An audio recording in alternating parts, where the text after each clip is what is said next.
दोस्तों नमस्कार, स्वागत है आपका आपके अपने YouTube चैनल सोनल कंप्यूटर्स में।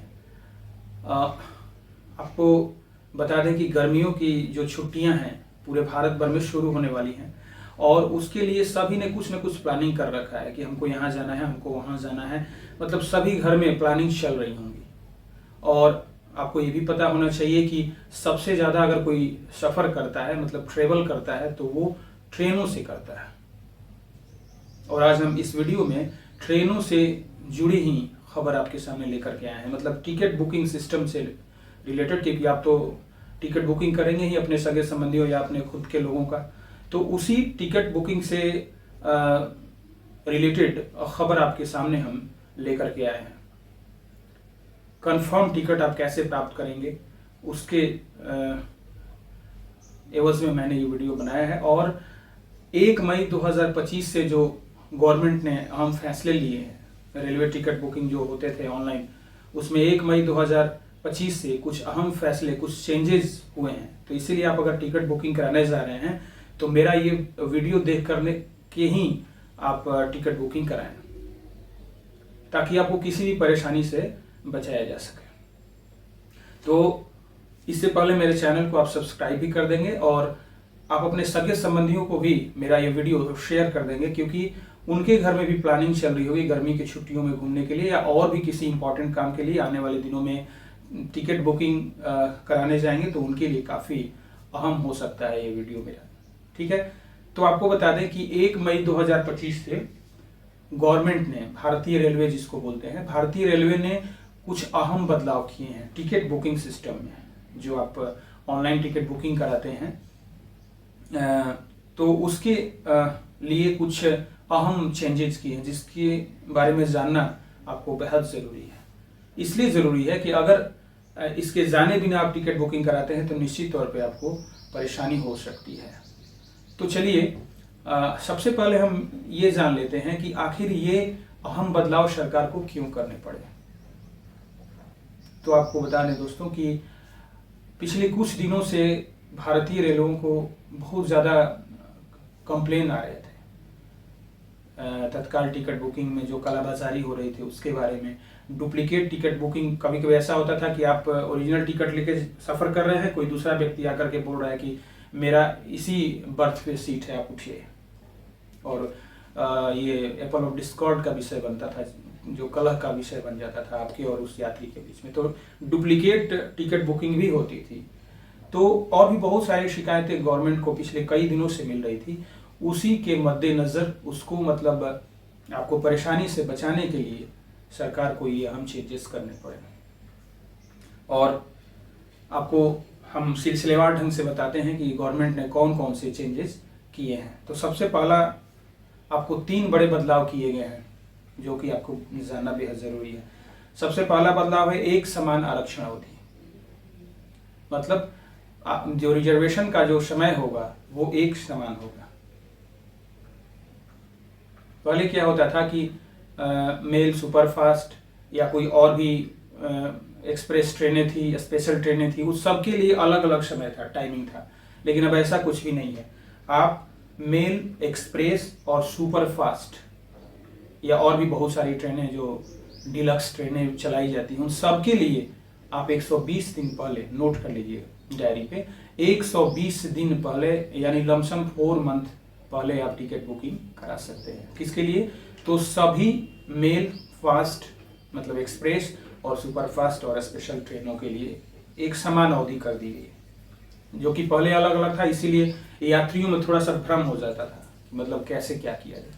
ठीक है, उसके बाद दूसरा बदलाव हुआ है तत्काल बुकिंग में सख्त नियम। तत्काल का मतलब होता है, जैसे मान लीजिए कि आपको कल या परसों आप कहीं जाना है तो आप एजेंट को संपर्क करते हैं कि भाई हमको परसों दिन जाना है, कल जाना है, हमको आज तत्काल टिकट बुकिंग कर दीजिए। तो उस तत्काल जो टिकट बुकिंग सिस्टम था उसमें भी कालाबाजारी चल रही थी, तो उसमें भी अहम बदलाव किए गए हैं। सबसे पहला बदलाव है कि एसी कोच की तत्काल टिकटें सुबह 10 बजे से, ध्यान रखिएगा, एसी कोचेज, हर ट्रेन में एसी कोचेज होते हैं। जैसे कि मान लीजिए कि अगर हम शुरुआत करेंगे third AC economy, second AC और फर्स्ट एसी, तो एसी कोच मतलब कोचेज के लिए जो बुकिंग है वो सुबह के 10 बजे, सुबह के, रात के 10 बजे नहीं, सुबह के 10 बजे से प्रारंभ हो जाए, ध्यान रखिएगा। उसके बाद स्लीपर क्लास की टिकटें ये 11 बजे से, स्लीपर मतलब जो जिसमें एसी वगैरह नहीं रहता है लेकिन आपका एक बर्थ रहता है स्पेशल आपके लिए, तो स्लीपर कोचेस के लिए 11 बजे से बुकिंग स्टार्ट हो जाएगी, नोट कर लीजिएगा। सबसे अहम बदलाव किया गया है जिससे कि टिकटों की कालाबाजारी रोका जा सके कि एक यूजर आईडी से, यूजर आईडी होता है हर एजेंट के पास होता है या खुद का भी लोग आईडी बना लेते हैं जिससे कि वो टिकट बुकिंग कर सकते हैं, तो उस यूजर आईडी के थ्रू ही और पासवर्ड के थ्रू ही आप टिकट बुकिंग करते हैं ऑनलाइन। तो आपको बता दें कि इसमें एक अहम बदलाव किया गया है कि एक यूजर आईडी से एक दिन में केवल 2 तत्काल टिकट बुकिंग होंगे। तो ये इससे होगा क्या कि सभी को कंफर्म टिकट मिलने का चांस बढ़ जाएगा। तो ये बहुत ही अच्छा चेंजिंग किया गया है। चौथा चेंजिंग किया गया है कि किसी ट्रेन में केवल 30% सीटें ही तत्काल कोटे में रहेंगी। मान लीजिए कि 500 सीट है तो आपको जो है उसका 30% ही यानी 15 सीटें ही तत्काल कोटे के तहत आपको उपलब्ध होंगे। ठीक है, तो कहने का मतलब है कि किसी भी ट्रेन में उस बर्थ का जितने भी टिकट बर्थ जनरली बुकिंग के लिए उपलब्ध है उसका 30% ही तत्काल के तहत रखे जाएंगे। तीसरा अहम बदलाव क्या किया गया है, रिफंड पॉलिसी में। मतलब आप मतलब टिकट बुकिंग कराते हैं, आपको नहीं जाना है, कैंसिल करा देते हैं तो आपके अकाउंट पे रिफंड होता है। तो उसमें भी उसके पॉलिसी में भी एक बहुत बड़ा बदलाव किया गया जो कि बहुत जरूरी था। पहला बदलाव किया गया है कि 48 घंटे से पहले अगर आप टिकट रद्द करते हैं, मान लीजिए कि सपोज दैट आप बुक कर लिए और 48 घंटा पहले आपको दिमाग में आया आपको प्लान चेंज हो गया आपका, तो अगर उस समय कैंसिल करते हैं अपने यूजर आईडी वगैरह से तो आपका रिफंड 75% होगा। यानी 100 रुपए का टिकट है तो 25 रुपए गवर्नमेंट ले लेगी, आपको 75 रुपए रिफंड कर देगी। उसी अनुसार आप कैलकुलेट कर सकते हैं। उसके बाद 24 से 48 घंटे के बीच में, ठीक है, 24 से 48 घंटे के बीच में अगर कभी भी टिकट बुकिंग कराते हैं, रद्द कराते हैं तो आपको 50% रिफंड होगा। यानी 100 में 50 रुपया गवर्नमेंट ले लेगी और 100 रुपया में 50 रुपया आपको देगी। ठीक है, उसके बाद 24 घंटे से पहले मतलब कम समय में, जैसे मान लीजिए कि आप टिकट बुक किए और इमीडिएट आपको 10 घंटे 15 घंटे 24 घंटे से नीचे ही पहले ही आपको मन किया कि कैंसिल करें तो उस समय आपका कोई रिफंड नहीं होगा। ध्यान रखिएगा 24 घंटे से पहले, इसीलिए आप सोच समझ के प्लानिंग कीजिएगा, बुकिंग कीजिएगा। अगर 24 घंटे पहले कैंसिल कराएंगे तो आपको कोई रिफंड मिलने नहीं जा रहा है, ध्यान रखिएगा। मतलब एक भी पैसा, 100 रुपया या 1000 रुपये का टिकट आप लिए हैं तो 1000 रुपये जो गवर्नमेंट के खाते में या रेलवे के खाते में चला जाएगा। ठीक है, तो ये ध्यान रखिएगा कि अगर हमको जाना है तभी बुक कराएं, नहीं जाना है तो आप देख लीजिए। सबसे लास्ट, वेटिंग लिस्ट टिकट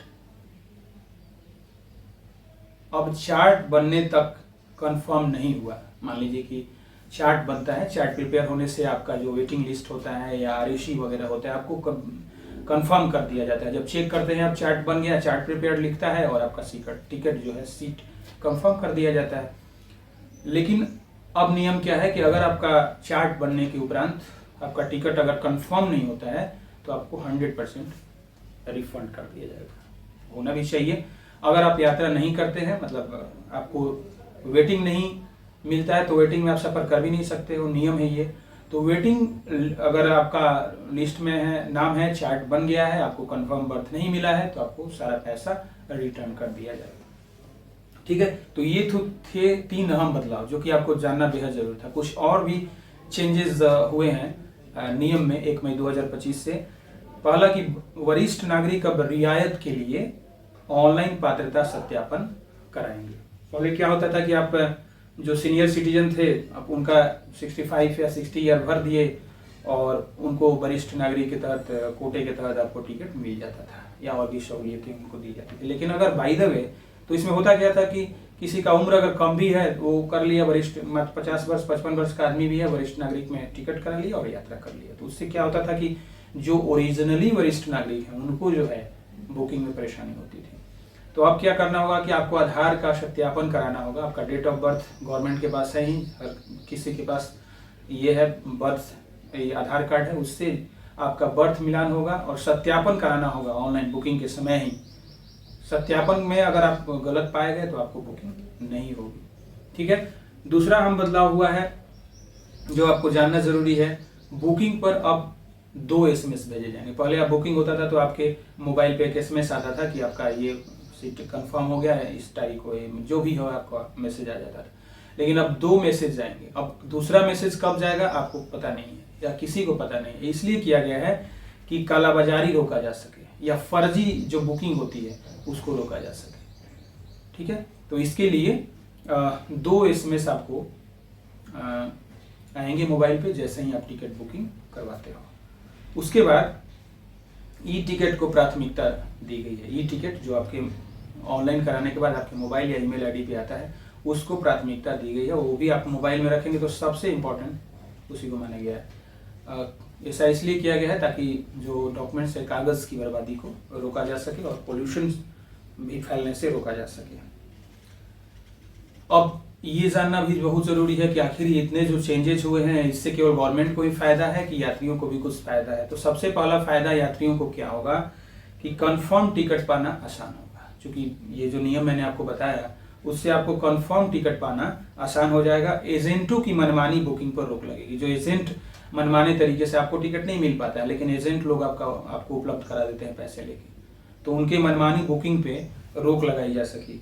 दूसरी चीज, रिफंड नियम सख्त होने से यात्री योजना सोच समझ के बनाएंगे। बहुत लोग ऐसे होते थे कि चलो बुकिंग करा लेते हैं, पैसा तो आ ही जाएगा ना, लेकिन अब क्या होगा कि यात्री सोच समझ के ही बनाएंगे, क्योंकि 24 घंटे से पहले कैंसिल करेंगे या हर नियम जो सख्त हो गया है तो उनको नुकसान होने का डर है। इसलिए ऐसे ही लोग बुकिंग कराएंगे जिनको वाकई में जाना है।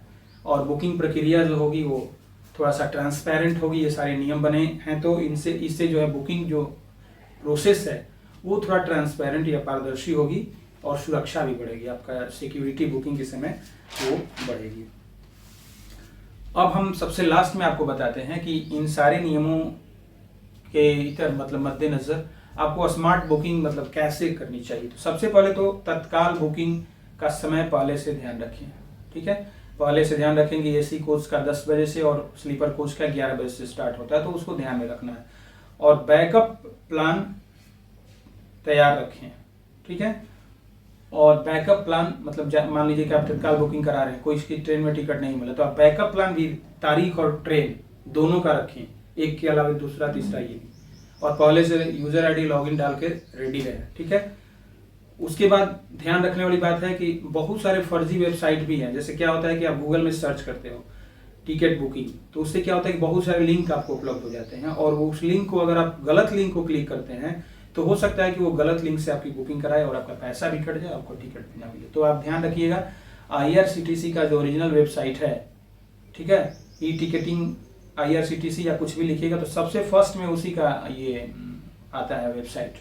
उसका लिंक मैं प्रोवाइड भी कर दूंगा, उसी लिंक से आप बुकिंग करा सकते हैं। तो ध्यान रखिएगा, ऐसे ही ऐप से कराना है आपको या IRCTC की वेबसाइट से, फर्जी वेबसाइट पे मत जाइएगा। ठीक है, और SMS और ई टिकट जो आपको आएगा उसको संभाल के रखिएगा। तो उम्मीद करते हैं कि ये जो हम बदलाव है इसको आप समझ गए होंगे, और मेरा वीडियो अगर अच्छा लगा होगा तो काइंडली दोस्तों को, अपने सगे संबंधियों को भी जरूर शेयर करेंगे। नमस्कार, आपकी यात्रा और आपका दिन शुभ और मंगलमय हो।